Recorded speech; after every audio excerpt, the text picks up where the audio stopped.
This is Mitch, and welcome to the Real Estate Investor Summit podcast. I'm here with my friend Rod Khleif, and we're going to talk about something that I've never had the chance to talk about because I never met anybody that made this big a move. One, he was big enough to acquire $50 million worth of real estate, and then he was unfortunately in a position where he lost $50 million worth of real estate. We're going to talk about the two mindsets. The mindset that it took to build a $50 million portfolio, and then the mindset that it takes to overcome a $50 million loss. And these are two very gigantic mindsets. Could have crushed a person on either end and never got that far.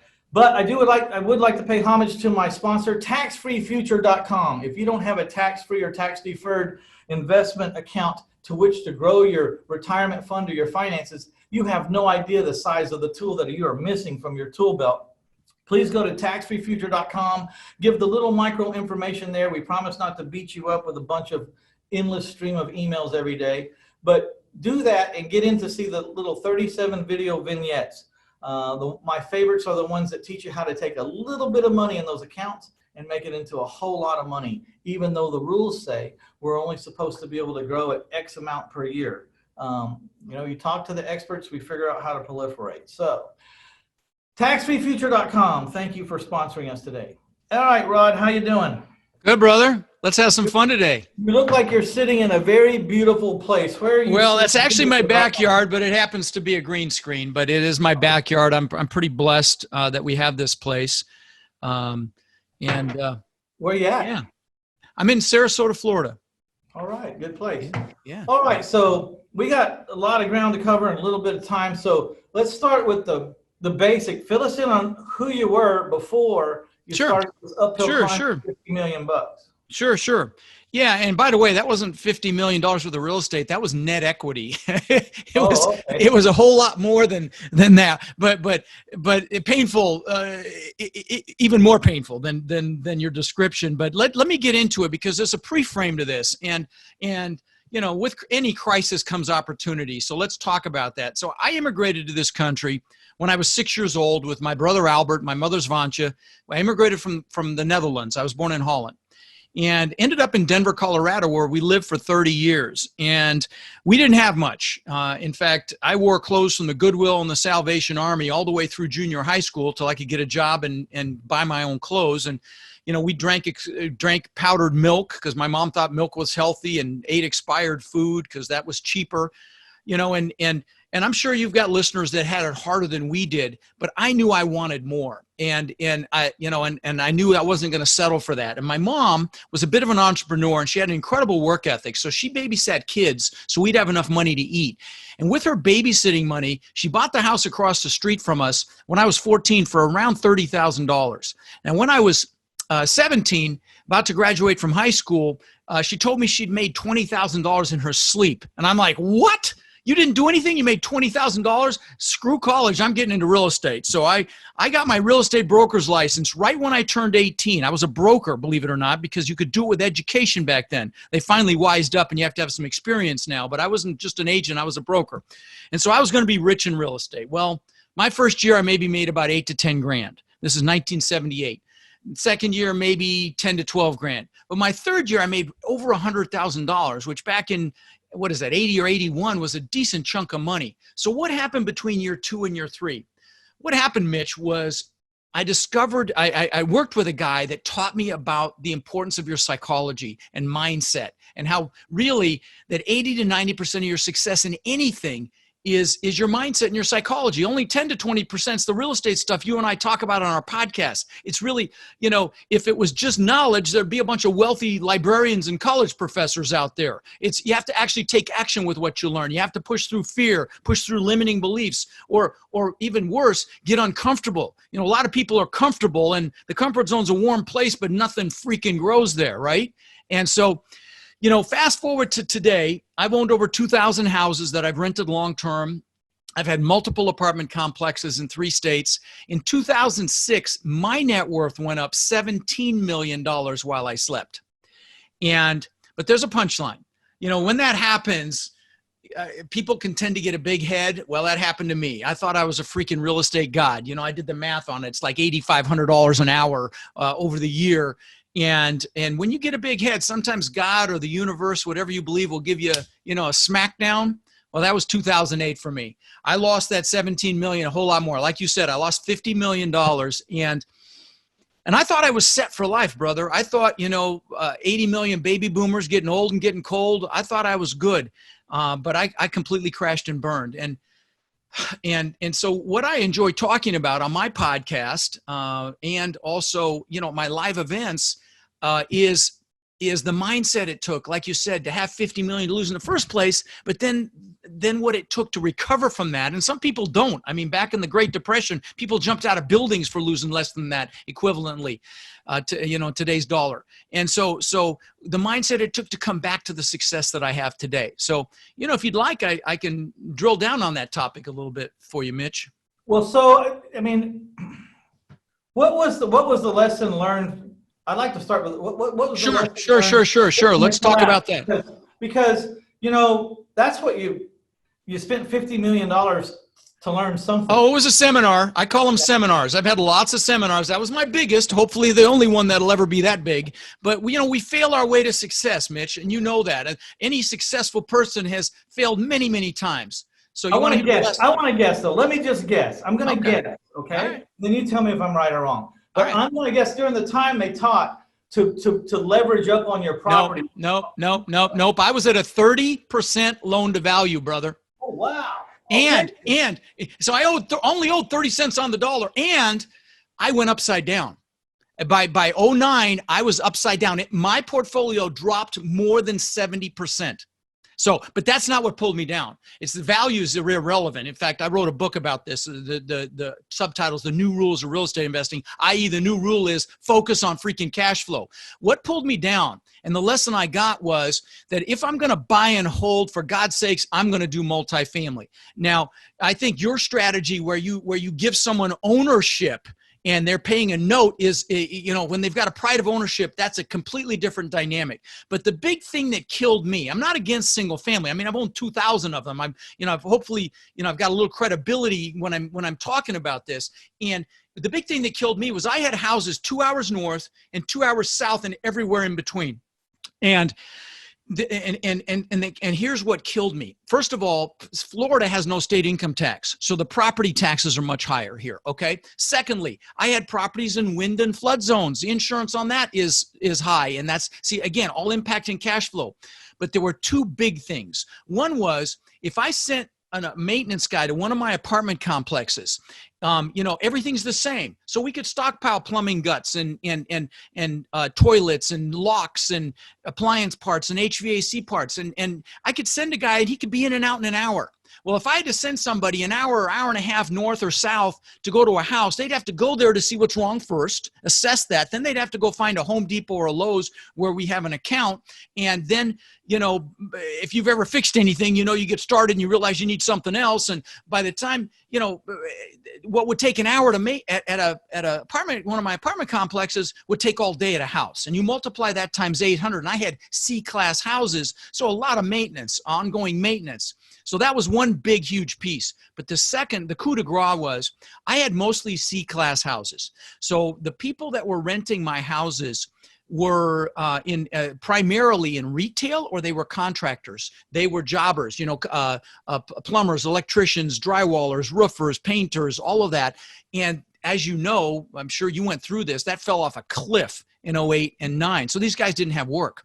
And so, you know, that was like the straw. And it was very, very painful. And I hid under a rock for a couple of months, maybe even a little longer than that. But again, it was the mindset that got me back. So the lesson was, for me, the logistics, and I believe in multiples. I'd rather have a 10-plex than 10 houses now. And again, I've had 2,000 houses. So just so I can point out the differences, and I'm not saying either, there's not a right or wrong way to do this business, in my opinion. You find a way a strategy that you like or that fits your area or fits your personality, and you just win at it. So, yeah. I mean, there's ways to win in every category. Sure. But so what happened with me was I had sold my house as owner financing, And I'm with you. I learned a long time ago that houses too far away were just, even though they were simple problems, they were too hard to deal with. Yeah. So I bought all my houses within an hour of me. You know what I mean? Yeah. And most of them in my town, right in my town. That But works. Yeah, that works. the second part of that was I was selling my houses on a note. It wasn't my house anymore. It wasn't my air conditioner. It wasn't my hot water heater. I just received the mortgage payment. So a lot of that stuff in the recession didn't affect me because I'm sure you had some foreclosures. I mean, the only disadvantage with single family when you're carrying paper is you have to foreclose versus evict, and the foreclosure process certainly is more lengthy than an eviction and more costly. But they were their homes, and they had a pride of ownership. And I've done something similar in Memphis. I did something similar where I'd give people really it wasn't really a sale. I called it a long-term option. I gave them a 30-year option that they paid down on every month. And Florida's foreclosure process is way more difficult than Texas. But let's stay in the groove here. So you went, and the circumstances buried you beyond recovery, and so you did what sounds like perfectly normal. Kind of went in a hole. Got your panic over with, finished kicking the dog up and down the street, and then you said, okay, now what do I do? Right. So what I did, well, again, I could talk about the mechanics, but I'd sure love to talk about the mindset that it took to get back up. So if you'll humor me, I'd really like to go there. Okay. Yeah. I mean, I formed another company. I built a litigation support company, turned into a $10 million business with 60 employees, sold it last year. But it really was all mindset, man. I see, because what you focus on grows, whether it's positive or negative. And so, I had to redirect my focus, and I'd love to give your listeners some strategies for doing that, because it's so easy. With the coronavirus and everything going on, it's so easy to get caught up in fear right now or to focus on negative. But again, wherever focus goes, energy flows, and it gets bigger. Like, for example, they asked Mother Teresa if she was anti-war. She said, no, I'm pro-peace. And that's what I'm talking about here. So let me take your listeners through a process. It takes me about an hour to do this in my live events, hour and a half, but I can talk about it in 5 minutes. Okay. Now, if somebody wants to actually let me guide them through this, they can go to my Rod Khleif official Facebook page. And on January 1st, New Year's Day, I did this for about an hour and 20 minutes, and I can walk you through it with music, and there's a free guide. You can download the whole thing. But what you need to do. Mm-hmm. We're going to direct everybody to reinvestorsummit.com/Khleif, Khleif. Is that right? All right. Fine. And we'll get everything they have over there. We'll have anything you talk about here. It'll be over there. Fantastic. So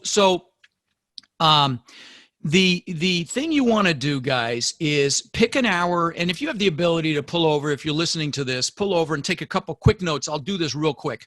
But you want to pick an hour when you have a lot of energy. You want to make sure you're well hydrated. As I get a drink of water. You don't do it right after you have a meal, but you sit down and you literally write down everything you could ever possibly want in life.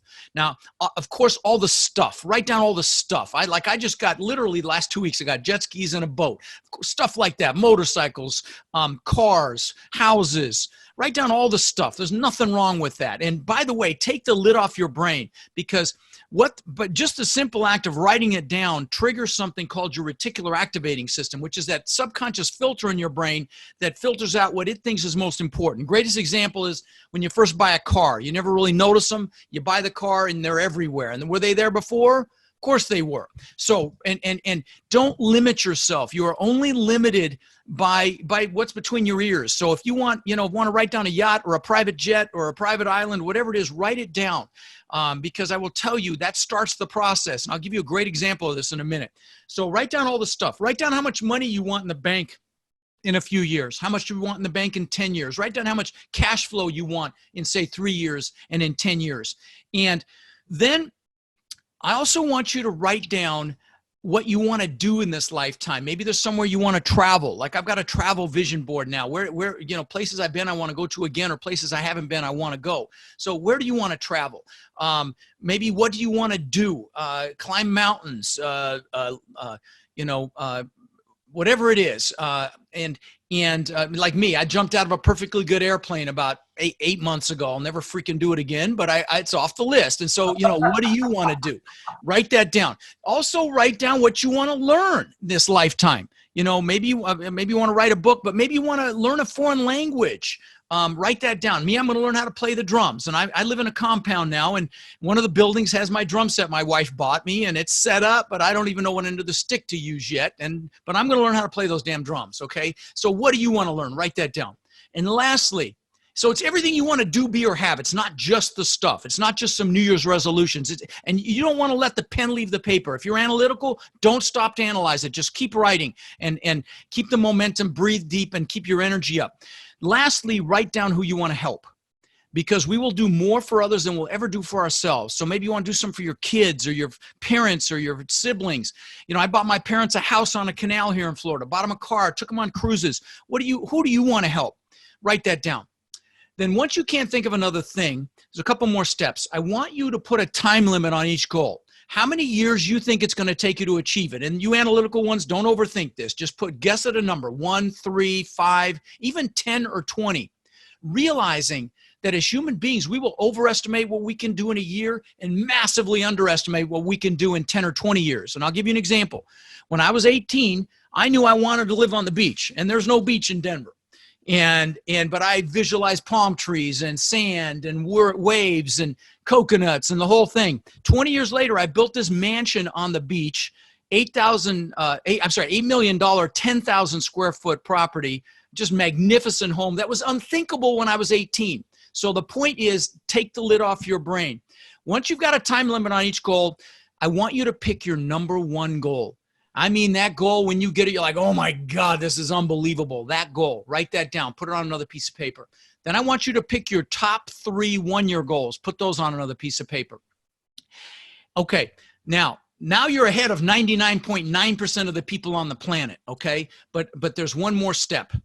I want you, because the goals will pull you, they'll propel you, but it's why those goals are an absolute freaking must. That's the critical fuel here. And that's what this is. This is the fuel to get you to push past comfort and push past fear to actually take action. So I want you to write down a paragraph for each goal, why it's an absolute freaking must for you to achieve it. Things like, you know, so I can show my wife what success looks like, or my husband, so I can show my children what it means to be successful, so we can have freedom to do whatever we want, whenever we want, wherever we want, bring whoever we want. Whatever it is for you, write it down and use emotionally charged words. Words are very, very powerful. So use words like amazing and beautiful and incredible, because words will juice you. And then once you've got a positive reason why for each goal that's an absolute must, I want you to do one little piece. I want you to put some pain in there if you don't achieve it. Put things like, so I don't feel like a failure, so I don't live a life of regret, so I don't fail my children, so I don't fail my spouse. Because again, we'll do more to avoid pain than gain pleasure. And so, you know, I'll tell you, we don't want regrets, guys. There was a hospice nurse in Australia. Her name was Bronnie Ware, and she counseled hospice patients at the end of their lives, and she asked them a question. She wrote a book about this, but the question was, what regrets do you have? And the book's called The 5 Regrets of Dying. You know what the number one regret was, Mitch? It was not living the life I could have lived, living someone else's life, not living to my potential. And I say, that's so sad. You don't even want to consider that, guys. So put the positive and negative reasons why. And then the last piece is you must get pictures of your goals. I'll give you a couple of quick public examples of this. One was Jim Carrey. When he was flat broke, wrote himself a check for $10 million and used to go up to the Hollywood sign and look at it. And that's how much money he made for Dumb and Dumber. But I'll give you a recent example, which just popped up.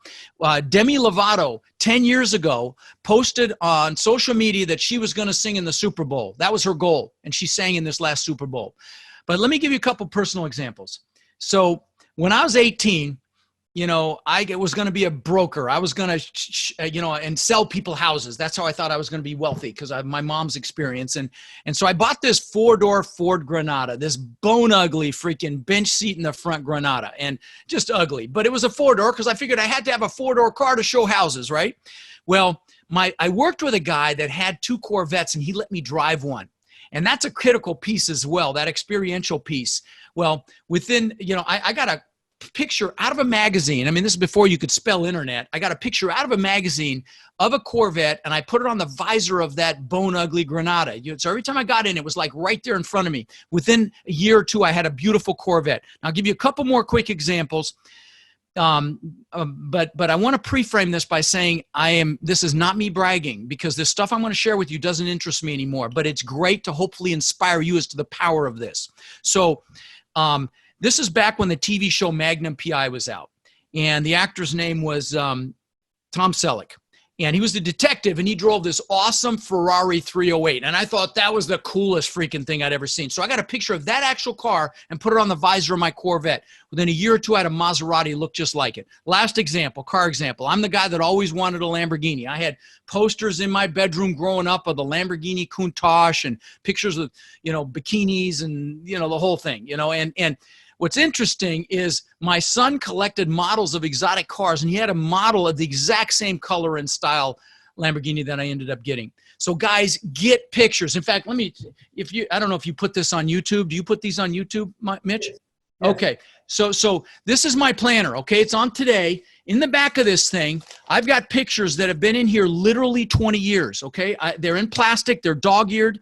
The first pictures are pictures of my kids when they were very young. They're my gratitude pictures, because guys, everything starts from a place of gratitude. So these are my gratitude pictures. Then there are pictures of things that I wanted. So that house on the beach, what's crazy is this top picture, the glass and the travertine floor, is exactly what my house looked like. But what's even crazier is this lower, and this was before I ever had the house, okay? This lower picture, I don't know if you can see it, Mitch. You see the wall there, the concrete wall? Look behind me, brother. Is that freaking insane? It's the same freaking wall in my compound that I live in now. I live in a compound now. There's 6 buildings. Giant main house, beautiful 2-bedroom guest house. I've got a media building with a theater room, a video studio, an incredible exercise facility. But what's funny is, because God's got a sense of humor, I lost the big house over there that I built, that mansion. I lost it in all the craziness. But because God's got a sense of humor, I can see it out in my backyard. It's right over the bay from where I live now. But anyway, these pictures work. Watches. I've got a few $100,000 worth of freaking watches, because I thought that was stupid shit. I thought was important. The Lamborghini before I ever got it. The Rolls Royce, the Bentley, all this stuff that I got that I thought was important, but I got it because I had pictures. So those of you analytical ones that are thinking, oh, this is a little too foofy, big mistake, my friends. Anyway, drop the mic. I did the same thing. I built my house out of my pocket. When I poured the slab, I had $53 left to my name, my entire net worth. And I had pictures of every room and everything I wanted. And I found that scrapbook here recently. And it was amazing to me how I didn't even realize that I was accomplishing them one at a time. But I looked back to the scrapbook and said, oh, my gosh. See, I didn't realize what I was doing either. When that movie, The Secret, came out, I'm like, holy shit, that's what I've been doing. I got everything in the back of this book with one exception. I'll show it to you. I've never showed this before. I never got my 6-pack, but everything else I got, man. So a 6-pack is still on the list, but guys, this stuff works. I'm just telling you. And that experiential piece is really important. Like for example, I took my wife to the Amalfi Coast in Italy, and I saw these amazing yachts, and I'm like, babe, we're going to rent or buy a yacht. We're going to go from Spain down around the boot of Italy, Greece, Croatia, Venice, all that. And so I've got pictures of yachts now, and I went to the Miami Boat Show like 4 months ago, and I BS'd my way onto some big yachts, sat in the captain's chair, laid on the bed, visualized myself owning it, because it freaking works, guys. So trust me on this. If you want more, and I know you do if you're listening to Mitch, make sure you're very clear on what you want, and more importantly, why you want it. It's the why that'll drive you. And I like that part about the pain. Throw some pain in there. Oh, you bet, man. We do more to avoid pain for sure. And we'll do more to help others as well. So make sure you've got that in there. What are you going to do for your family, people that matter? Very, very important. Rod, you're very inspiring. You speak with a very high level of passion, and that only comes from at least two things. One, you really believe in what you're doing, and two, you must be good at it, or you wouldn't be doing it all this time. Because, so what do you offer? Well, let me say this to you, my friend, because before I talk about the things that I'm doing, it's funny. I started my podcast 3 years ago, and we're about to hit 8 million downloads. So, but people are like, and when I first started, I'll never sell you anything because I just want to add value. I want to help you. I want to add value. I took free phone calls from listeners. But to answer your question, what drives me, you can see behind my green screen, there's a few of the hundreds of thank you cards that I get from my listeners and coaching students and people who've been impacted by my work. I'm not exaggerating when I tell you I get at least 3 a day, either emails, DMs, or handwritten cards or gifts from people. And that's why we do this, right, Mitch? I mean, we freaking love what it is we do. We're changing lives. And I mean, I work on Sundays now. In fact, I told you I just bought the boat and the jet skis because I'm finally like, what, I do need to take some time and, and enjoy what I'm doing here. But I do love the work. So, work is play. But what I do now, and once I hit 1 million downloads, I'm like, what, I better do something with this. And now I'm a liar because I do sell stuff. I have courses and coaching and stuff. It was never my intent. It's like you want to make God laugh, tell him your plans. I never planned to do anything with that podcast. I was going to use it to raise money for deals and to tell people about my experience with single family versus multifamily. But the problem is I was doing it all for free too, but I wasn't getting the emotional reward that I wanted because a lot of the people that weren't putting anything up were not really applying themselves, and I was really wasting my time because they weren't that serious. Yeah. That's a key piece. For my service, I started finding the people that I could get across a line that would go across a line, which is what I wanted. I wanted the emotional reward of saying, I helped this guy quit his job. He doesn't need a job anymore. He knows how to fish. He can fish all day long. Yep. Same here, buddy. Same here. And I've got students that have retired. I've got students that I just got it. Literally this morning, I got an email from one of my students. Hey, with my passive cash flow, I bought that $1 million farm. I convinced my wife only a small piece of the cash flow is paying for that farm. And he described it, sent me pictures. Literally that today. I could screen share and show you because I literally just got it today.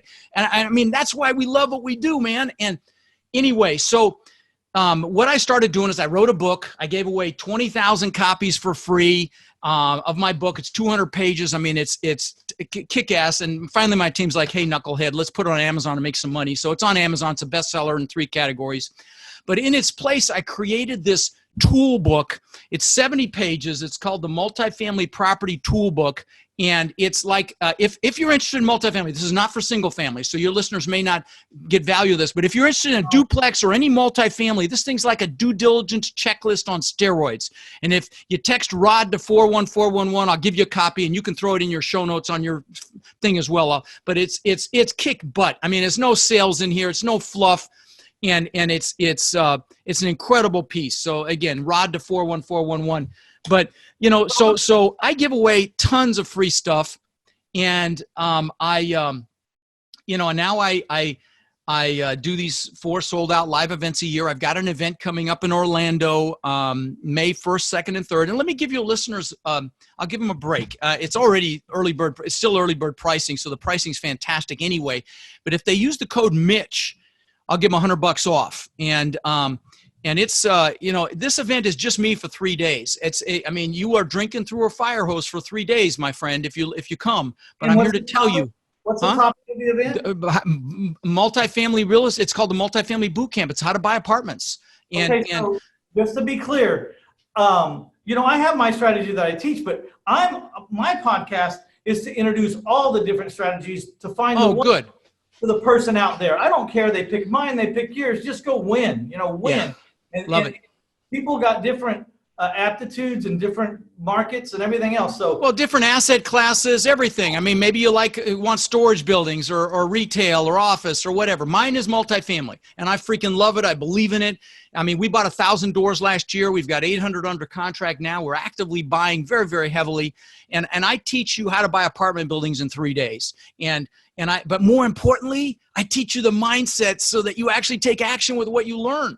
And so we spend time on that. On Saturday night, I have a panel. See, I have I host the largest multifamily mastermind, I think, in the world. We've got about 7 billion in assets in there, and my mastermind members come. So usually I have somewhere between 2 and 3 billion in assets represented by the panelists on stage answering your questions. So it's drinking through a fire hose. It's a kick in the butt. It's, I don't bring in outside speakers to sell you crap like everybody else does. It's just me. And again, it's rodinorlando.com, rodinorlando.com. And if you use the code Mitch, I want to give your listeners $100 off. I promise you'll be glad you came. And, if you want to be sold on it, I host the largest multifamily Facebook group on the planet. There's 32,000 people in there, and there's no promotion in there allowed at all. And if you go to multifamilycommunity.com, it's a direct link to that Facebook group, and just go in there and put in the word boot camp to see what people say about the event. And you'll see hundreds of unsolicited testimonials about the impact that it's had on people's lives. So anyway, I'd love to see you there. Mitch, I'd love to see you there, brother. I would love to come. Well, you're invited as my VIP guest if you can make it, my friend. So I will definitely consider it. Okay. It's about time to wrap up. We never have enough time on this, but you guys, we're going to have, I know this stuff went by kind of fast. If you go over to reinvestorsummit.com/Khleif, Khleif, I'm going to have all this over here. I'll have the dates. I'll have the promotion code. You don't have to remember this stuff. It'll all be over there. By the way, Rod, my people are used to going over there to the show notes and getting everything. Love it. Love it. Yeah. Awesome. Love it. That giveaway of his book. I think it's great. I really appreciate your time. No, thank you, my friend. I did all the talking, but I appreciate you giving me that opportunity. I love your energy. It makes me want to go myself. So awesome. Awesome. Thank you, my friend. So I'd like to thank all the listeners out there for taking time to stop by and get you some Rod Khleif. And please go to the show notes, reinvestorsummit.com/Khleif, Khleif, and check out my sponsor, taxfreefuture.com. You won't believe what your financial advisors are not telling you. We're going to tell you what they're not telling you. We're going to tell you why, and then you do with it what you want. All right, this is Mitch Stephen with the Real Estate Investor Summit podcast. Rod, we're out of here. Thank you very much. Thank you, brother. Take care.